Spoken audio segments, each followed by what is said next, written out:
All right. So, hi, thank you for joining today. My name is Yael Kufert. I am an assistant professor in the Department of Psychiatry at the Mount Sinai Hospital. And this talk is about anxiety in geriatric and palliative care populations, which is really an area where psychiatry and palliative medicine overlap in meaningful ways, and where attention to mental health can really directly improve quality of life for patients and for their families. I'm going to use this slide deck that was originally prepared by Dr. Krishnasamy, and let's get started. I have no disclosures of financial relationships to disclose. And in terms of the agenda, we are going to start by overviewing anxiety disorders, what they are, then review DSM-5 criteria for different anxiety disorders. And then we're going to discuss causes of anxiety, specifically in medically ill patients and in the palliative care population, review available screening tools, and then discuss treatment options, both pharmacologic and non-pharmacologic. So if we're thinking about anxiety in general, we have excessive fear, anxiety, and related behaviors. And we can kind of like think about fear as the emotional response to threat, whether it's real or perceived as such. And what we would see is really autonomic arousal, thoughts of imminent danger, escape behaviors. And this is in contrast to anxiety, which is really an anticipation of a future threat. And in those cases, there's just more of a worrying about something threat that is coming. And we would see muscle tension, vigilance, and we would observe potentially cautious or avoidant behaviors, which is where it becomes sometimes a problem. Many of the anxiety disorders develop in childhood, so pretty early on, and they can certainly persist throughout the life if they're not treated. Generally speaking, anxiety disorders tend to be more frequent in females than in males, with a ratio of 2 to 1. And what we see is that the patients overestimate a danger in a particular situation that they fear, and then they end up avoiding it or changing their behavior in accordance.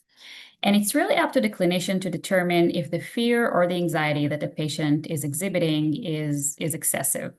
And we'll talk a little bit more about that later, but as always, it's really important to consider cultural norms and other cultural aspects when we're assessing a patient.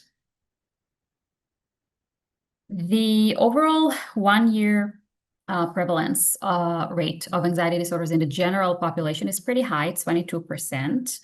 But we do know that anxiety is oftentimes comorbid with chronic medical conditions. So in those patients, we do see an increased risk for anxiety disorders.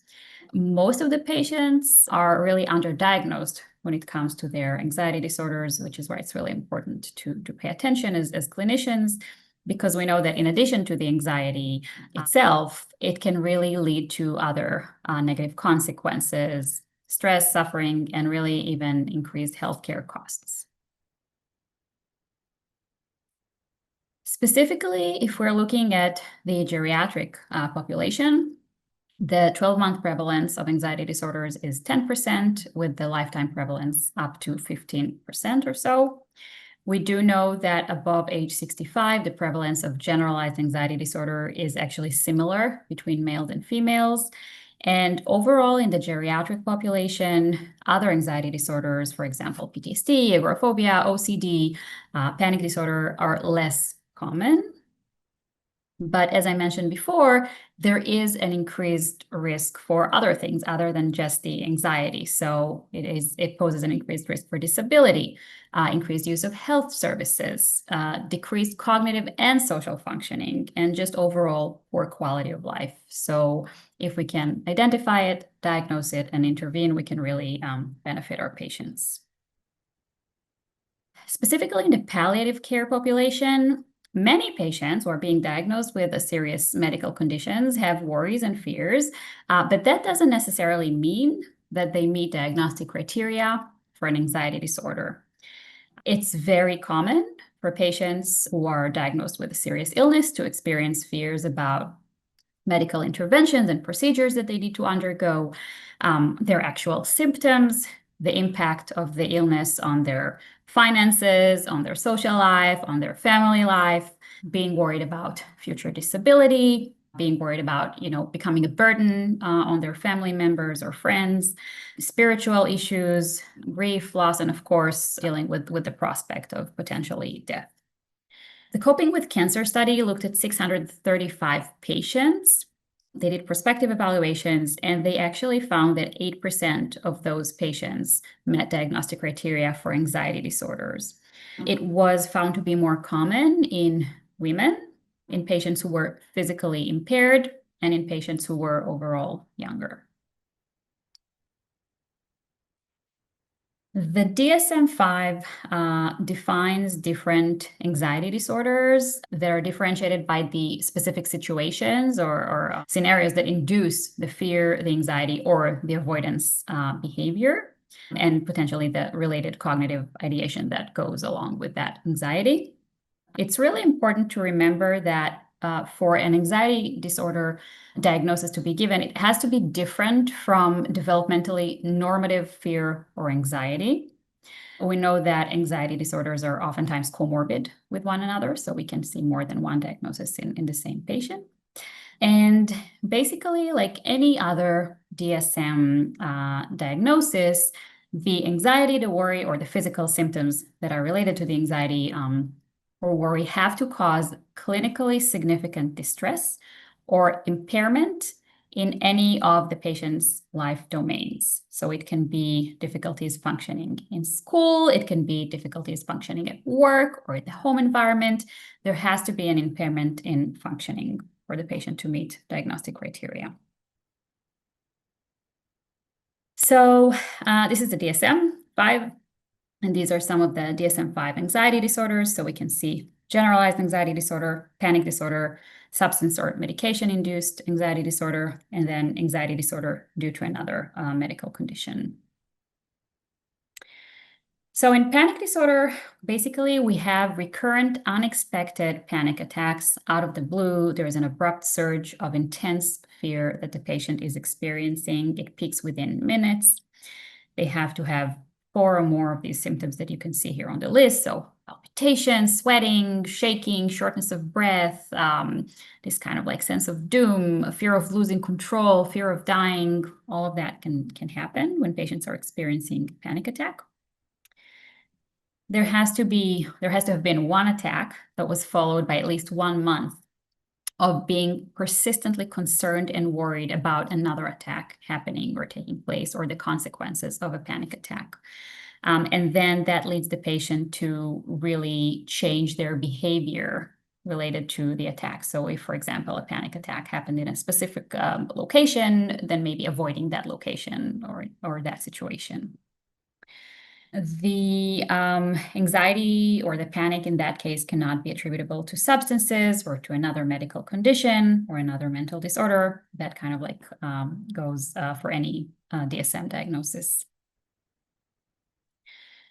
Then we have generalized anxiety disorder, where we just have excessive anxiety and worry about a number of things in the patient's lives that is lasting over 6 months, and they just can't control the anxiety, the worrying, and just thinking about it all the time. And it is associated with 3 or more of these symptoms that you can see here. So feeling really on edge or restless, easily fatigued, having a hard time concentrating, feeling very irritable, having significant muscle tension, or difficulties with sleep.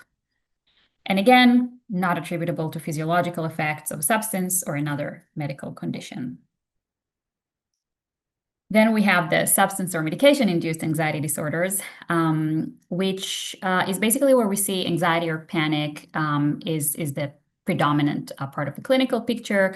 But we have evidence from either the history or the physical exam or the labs that the symptoms developed during or soon after substance intoxication. And we know that that particular substance or medication is able to produce those particular symptoms. And it has to be not better explained by another anxiety disorder and not occur exclusively during a period of delirium. Then we have anxiety disorder due to another medical condition. So basically the panic attacks or the anxiety, again, they're the predominant part of the clinical picture, but we have evidence from the history from the physical exam or from the lab that the symptoms are the direct physiological cause of another medical condition. They do not occur exclusively during delirium. And so, for example, we can think about anxiety disorder due to pheochromocytoma. And we're going to differentiate that from illness anxiety disorder or adjustment disorder. We'll talk about that in the next slide. So adjustment disorder can be specified to be with anxiety or maybe with anxiety and depressed mood. And what we say in adjustment disorder is a maladaptive response or a maladaptive anxiety response to the stress of having a medical condition in the patient population that we're talking about. And the diagnosis is associated with the meaning or the consequences of the stress itself and not the physiological response to the medical condition. And basically in adjustment disorder, we're kind of like seeing this distress that is perceived as out of proportion or excessive, which brings the question, what is excessive? It can be really, really difficult to tell what is an excessive reaction in many situations and who's to decide that, right? For example, is it abnormal for patients to become super anxious when they're being diagnosed with a serious illness or when they need to undergo painful procedures, right? So this is where the art of the diagnosis and where the clinician is really going to assess the patient carefully and try to think together, is this excessive? And again, the challenge that we're facing with the diagnosis of any of the anxiety disorders is that we're risking both over and under diagnosing these conditions. We definitely don't want to pathologize a normal human reaction. And again, we're talking about patients with, objective stressors. At the same time, we don't want to underdiagnose. We don't want to neglect to treat a disorder that can be really impairing and really debilitating for our patients. So it's really important to try to get a good clinical picture. And how do we do that? We take an anxiety history. So we start with the HPI, the history of the present illness. We definitely want to assess for specific criteria for anxiety disorders. We want to get a chronological history, so get a good sense of when did the symptoms start and was there any temporal correlation to something else going on. It's always important to screen for other psychiatric comorbidities like depression, mania, psychosis, PTSD, and of course, always assess for safety and ask about suicidal ideation and homicidal ideation. It's really important to get a good past psychiatric history for the patient. Did they have any anxiety symptoms before current presentation? Are they getting any medications for that? And just in general, their past medical history and any medications that they are currently taking. Family history can also be very helpful and provide some clues about predisposition. And then, of course, it's always important to consider the social history when we're thinking about psychosocial stressors that the patient might have. So I want to ask about their living situation, their relationships and support systems, their educational and occupational history, religion or spirituality, and substance abuse. And then we have some screening tools that we can use to start the conversation about anxiety. We have the GAD-7, the General Anxiety Disorder 7 scale, the Hospital Anxiety and Depression Scale HEADS, which is a 14-item scale, and the Patient Health Questionnaire, the PHQ-4. And here we can see the GAD-7. So over the last 2 weeks, it's asking the patient about feeling nervous, anxious, or on edge, being unable to stop worrying too much. Are they having a hard time relaxing, being so restless that it's really hard to sit still, easily becoming irritable, and then, having this sense of doom that something awful might happen. And then how difficult have these symptoms made it for you to do your work, take care of things at home, basically function across your different life domains? We also have the Hospital Anxiety and Depression Scale, which inquires about the past week. And again, asking the patient about feeling tense or wound up, feeling that something awful is about to happen, having a lot of worrying thoughts going through their mind, getting butterflies in the stomach, feeling restless, feelings of panic. And the PHQ-4, which assesses, again, for anxiety or depression, is basically just a four-question screening tool. Over the last 2 weeks, how often have you been bothered by any of the following problems? So feeling nervous, anxious, or on edge, not being able to stop or control worrying, feeling down, depressed, or hopeless, and having little interest or pleasure in doing things. So these can start the conversation with the patients, and we get a good history. And then, let's say we ended up diagnosing an anxiety disorder. Our treatment approach is really multi-layered. We want to provide supportive care to support the patient. We want to think about psychotherapy. We want to think about pharmacotherapy and using medications. And then consider complementary or alternative therapies. And of course, exercise can always help, and considering other lifestyle factors that can affect directly and indirectly anxiety levels. So stuff like caffeine and alcohol consumption and sleep hygiene. So when we're thinking about psychotherapy, and we'll talk about different modalities of psychotherapy in a second, kind of like something that's common across the different types of psychotherapy is that we're spending time just listening and talking with the patient. And even just the act of empathic listening can really relieve distress in many of these patients.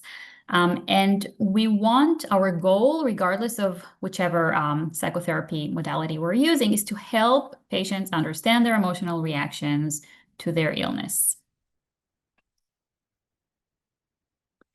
So in supportive therapy, we're listening to the patient. We are providing some reassurance and sympathy. We can give them some advice. We can give them education about their illness and psychoeducation about their anxiety. We really want to promote their adaptive defenses. So coping ways that are adaptive and helpful. And we want to kind of like challenge the coping strategies that you're utilizing that are very clearly maladaptive. And we want to involve all of their support system, their family, their friends, maybe spiritual or religious leaders in the community.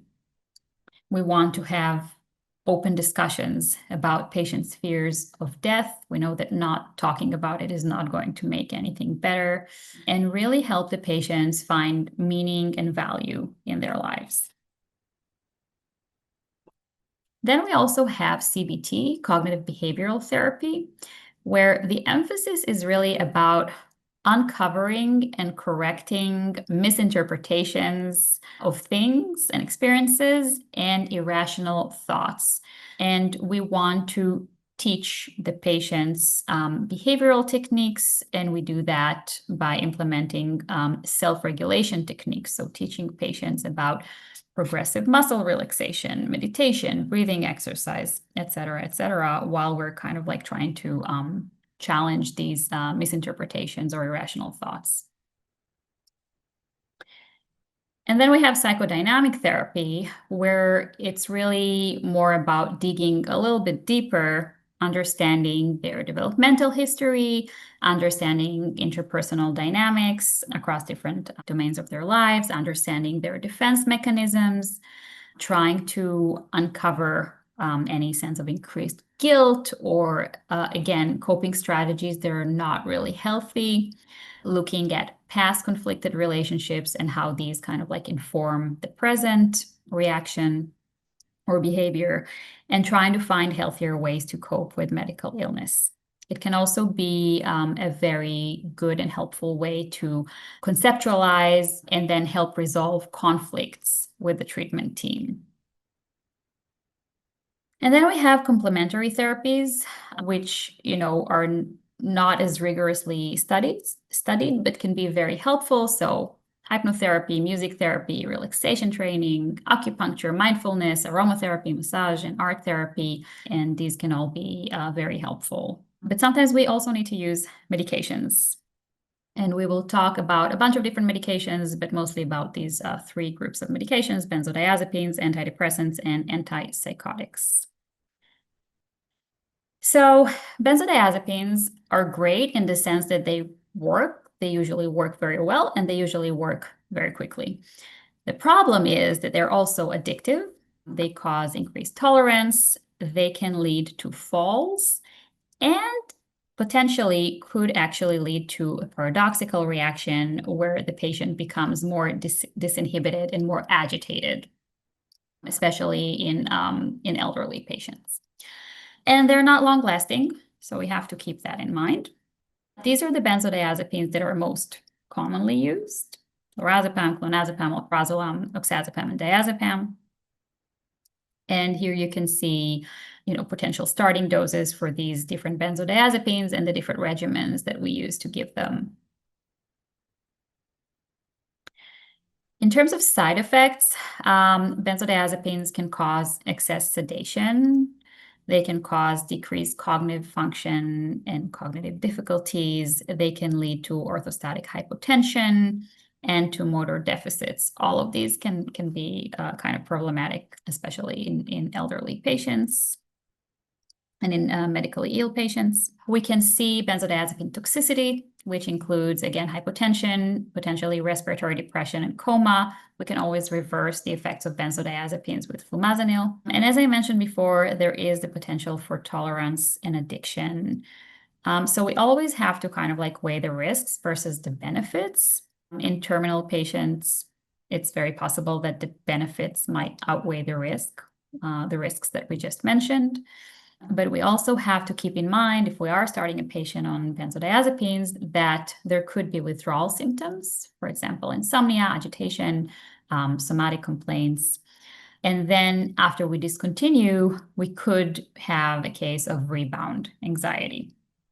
So if we start it, we want to have a good plan about how to taper it off potentially. And if we taper it off, how to monitor for rebound of the anxiety.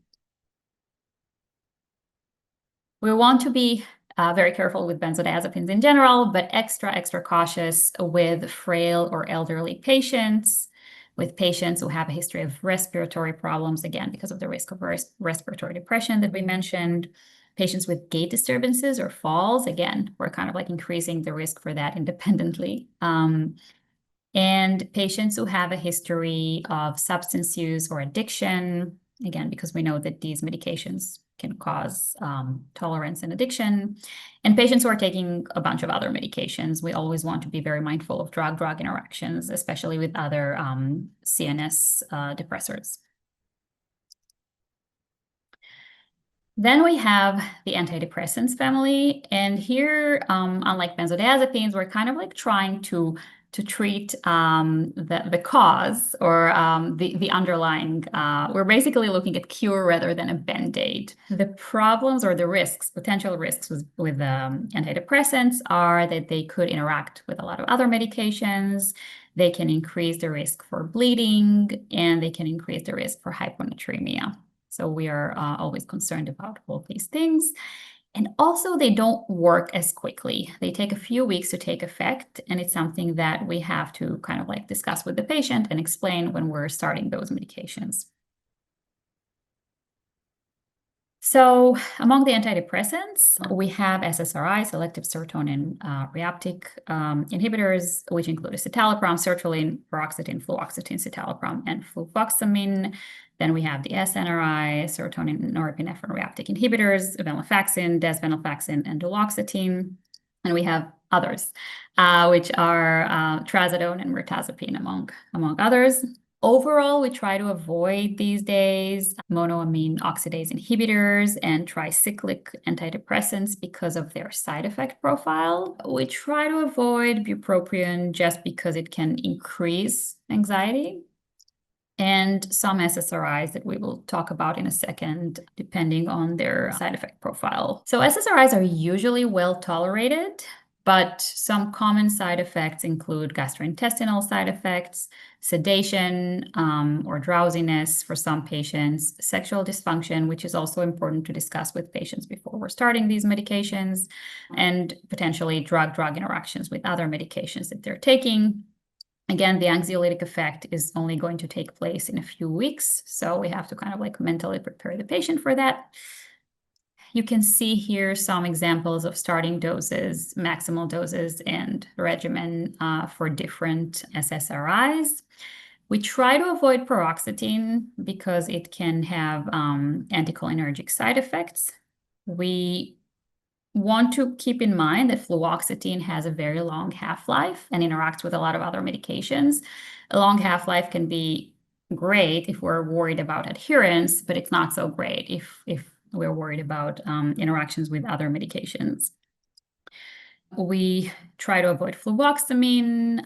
It's a BID dosing. Again, interactions, it's less convenient for the patient to take twice a day. And if we prescribe citalopram, we want to keep in mind that we need to monitor the QTC because it could increase QTC at higher doses. With SNRIs, they are not as well tolerated as SSRIs, but usually okay tolerated. But we could see stuff like hypotension, more gastrointestinal side effects, sedation. They can be really challenging to taper off. So they often require a slower taper. So just some things to keep in mind.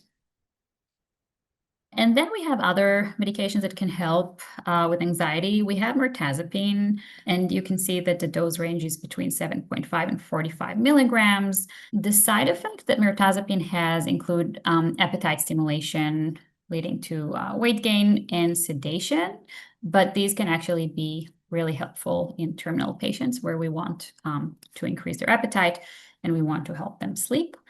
Again, the anxiolytic effect takes some time. What's important to remember about mirtazapine is that it's more sedating at lower doses because this is where it is mostly antihistaminic. And at higher doses, it works more on serotonin. So the lower doses would be more sedating. Then we have trazodone, which we usually use for sleep, and it's usually too sedating for daytime use. So we oftentimes give it just at bedtime to help patients sleep. We have bupropion, which again is stimulating and can make the anxiety worse in some patients. And again, tricyclics and monoamine oxidase inhibitors, we don't really use very often because they have a lot of side effects. Then we have antipsychotics. They work quickly. They last longer. They can be very helpful when the anxiety becomes paranoid or when the patient becomes disorganized.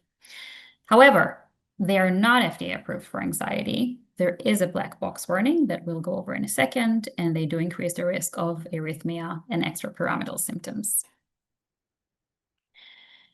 So this is a black box warning. It's about elderly patients with dementia-related psychosis, and basically antipsychotics increase the risk of death, mostly due to cardiovascular or infectious nature. These are some examples of antipsychotics we can use with their starting doses and their regimen. And again, they are not FDA approved for anxiety, but they are used, mostly Seroquel, quetiapine. Antipsychotics have a lot of side effects: sedation, weight gain, metabolic syndrome, extrapyramidal symptoms, QTC prolongation, you name it, a ton of side effects. And there is a black box warning. And again, if we use them, we want to use them with caution. They are not FDA approved for anxiety. Then we have buspirone, mood stabilizers that are not FDA approved, propranolol, not FDA approved. So buspirone can be useful for patients where we have anxiety, but we don't want to sedate them. It is dosed 2 to 3 times a day. It has pretty minimal side effects, so very low potential for abuse. Patients do not develop any tolerance. There are no withdrawal effects. There's no effect on respiration. It also takes some time to see the anxiolytic effects, so a few weeks. We have some mood stabilizers, like lithium, carbamazepine, valproate. These require much more closer monitoring, and so it is recommended to refer to a psychiatrist if you plan to suggest these medications. But again, they're not FDA approved for anxiety. We do have gabapentin. It's not FDA approved. It is dosed 2 to 3 times a day. It's the most well tolerated in this class of medications. The side effects can be relatively minimal. It doesn't interact with a ton of other medications, and there is a very wide therapeutic dose range. It usually takes effect in a few days, but it can take a while to kind of like find the right dose for a patient. We also have propranolol, which can be really helpful for the physical manifestations of anxiety. So if patients are presenting with palpitations, with tremor, then propranolol can be helpful. However, it does have cardiac side effects, so we always want to be careful and think about blood pressure and heart rate, fatigue, dizziness, and weakness. So some final thoughts to wrap things up. When we're thinking about using medications in the elderly or palliative care populations, we have to remember that it's most helpful to have a multi-layered approach and not just thinking about medications, but about other interventions that we mentioned earlier. Keep in mind side effects. Different medications can have different side effects. Even, different medications within the same class of medications can have different side effects, and we want to keep them in mind and tailor specific medication to a specific patient, considering that. And we really have to watch out for polypharmacy, because both elderly patients and patients with serious medical illness might be on a lot of other medications, and we want to make sure that there are not too many drug-drug interactions.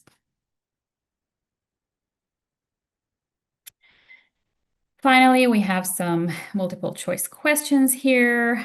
Which of the following medications is FDA approved for treating an anxiety disorder? And the second question is, which of the following patient characteristics is not associated with an increased prevalence of anxiety disorders? And I will show the answers in the next slide. Okay. And you have some references here. That's it. Thank you very much for listening. Goodbye.